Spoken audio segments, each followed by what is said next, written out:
the Selfish Giant. It was a lovely large garden with soft green grass. Here and there over the grass stood beautiful flowers like stars, and there were 12 peach trees that in the springtime broke out into delicate blossoms of pink and pearl, and in the autumn bore rich fruit. The birds sat on the trees and sang so sweetly that the children used to stop their games in order to listen to them.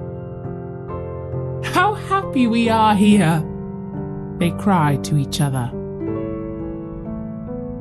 One day, the giant came back. He had been to visit his friend, the Cornish ogre, and had stayed with him for 7 years. After the 7 years were over, he had said all that he had to say, for his conversation was limited, and he determined to return to his own castle. When he arrived, he saw the children playing in the garden. "What are you doing here?" he cried in a very gruff voice, and the children ran away. "My own garden is my own garden," said the giant. "Anyone can understand that, and I will allow nobody to play in it but myself." And so he built a high wall all around it and put up a notice board. "Trespassers will be prosecuted." He was a very selfish giant. The poor children had nowhere to play. They tried to play on the road, but the road was very dusty and full of hard stones, and they did not like it. They used to wander around the high wall when their lessons were over and talk about the beautiful garden inside. "How happy we were in there," they said to each other. Then the spring came, and all over the country there were little blossoms and little birds. Only in the garden of the selfish giant, it was still winter. The birds did not care to sing in it, as there were no children, and the trees forgot to blossom. Once a beautiful flower put its head out from the grass, but when it saw the notice board, it was so sorry for the children that it slipped back into the ground again and went off to sleep. The only people who were pleased were the snow and the frost. "Spring has forgotten this garden," they cried. "So will we live here all the year round." The snow covered up the grass with a great white cloak, and the frost painted all the trees silver. Then they invited the north wind to stay with them, and he came. He was wrapped in furs, and he roared all about the garden and blew the chimney pots down. "This is a delightful spot," he said. "We must ask the hail on a visit." So the hail came. Every day for 3 hours he rattled on the roof of the castle till he broke most of the slates, and then he ran round and round the garden as fast as he could. He was dressed in grey, and his breath was like ice. "I cannot understand why the spring is so late in coming," said the selfish giant, as he sat at the window and looked out at his cold, white garden. "I hope there will be a change in the weather." But the spring never came, nor the summer. The autumn gave golden fruit to every garden, but to the giant's garden she gave none. "He is too selfish," she said. So it was always winter there, and the north wind and the hail and the frost and the snow danced about through the trees. One morning the giant was lying awake in bed when he heard some lovely music. It sounded so sweet to his ears that he thought it must be the king's musicians passing by. It was really only a little linnet singing outside his window. But it was so long since he had heard a bird sing in his garden that it seemed to him to be the most beautiful music in the world. Then the hail stopped dancing over his head, and the north wind ceased roaring, and a delicious perfume came to him through the open casement. "I believe the spring has come at last," said the giant, and he jumped out of bed and looked out. What did he see? He saw a most wonderful sight. Through a little hole in the wall, the children had crept in, and they were sitting in the branches of the trees. In every tree that he could see, there was a little child, and the trees were so glad to have the children back again that they had covered themselves with blossoms and were waving their arms gently above the children's heads. The birds were flying about and twittering with delight, and the flowers were looking up through the green grass and laughing. It was a lovely scene. Only in one corner, it was still winter. It was the farthest corner of the garden, and in it was standing a little boy. He was so small that he could not reach up to the branches of the tree, and he was wandering all around it, crying bitterly. The poor tree was still quite covered with frost and snow, and the north wind was blowing and roaring above it.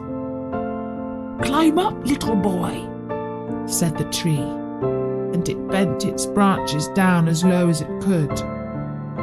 But the boy was too tiny, and the giant's heart melted as he looked out. "How selfish I have been," he said. "Now I know why the spring would not come here. I will put that poor little boy on the top of the tree, and then I will knock down the wall, and my garden shall be the children's playground forever and ever." He was really very sorry for what he had done. So he crept downstairs and opened the front door quite softly and went out into the garden. But when the children saw him, they all ran away, and the garden became winter again. Only the little boy did not run, for his eyes were so full of tears that he did not see the giant coming.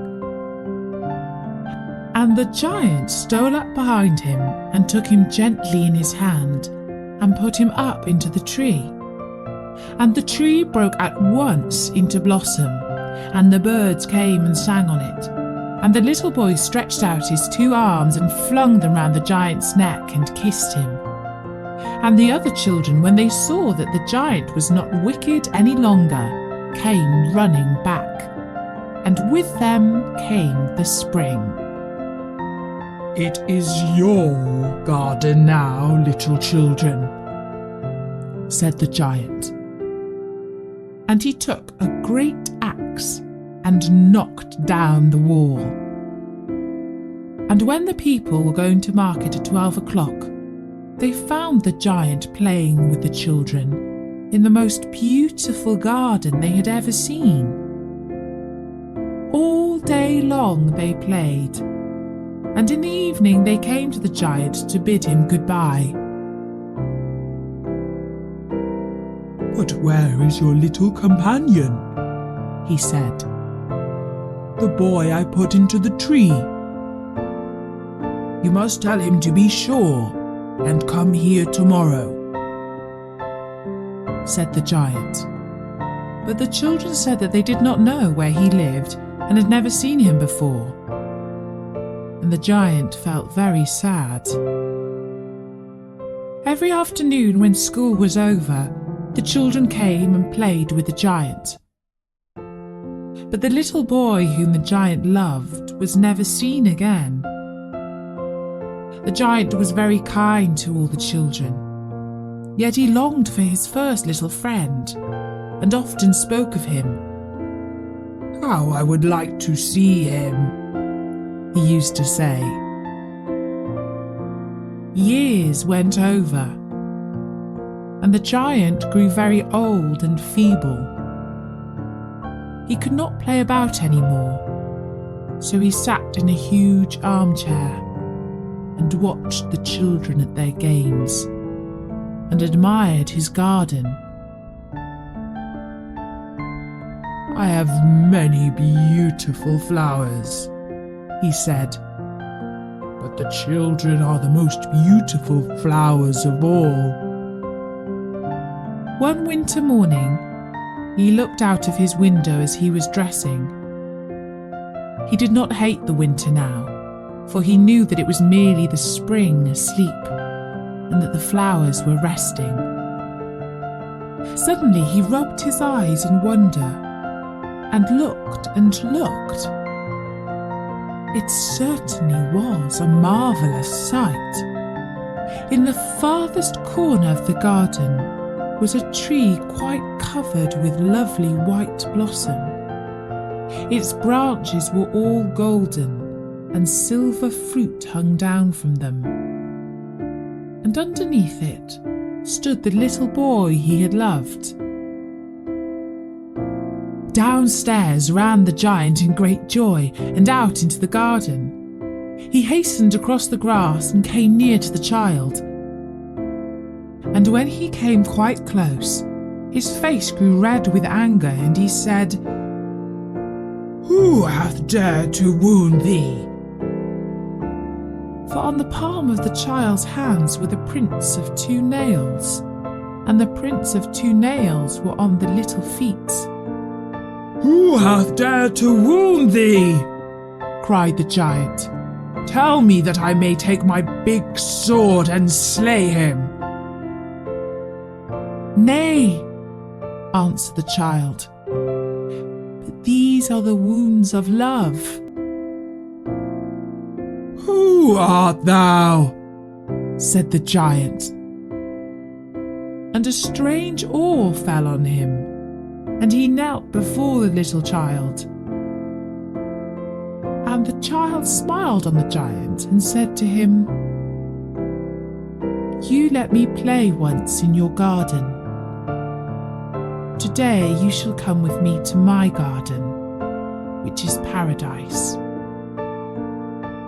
And when the children ran in that afternoon, they found the giant lying dead under the tree, all covered with white blossoms. And that was the story of the selfish giant. I think the ending is not meant to be too sad, because the giant went to paradise.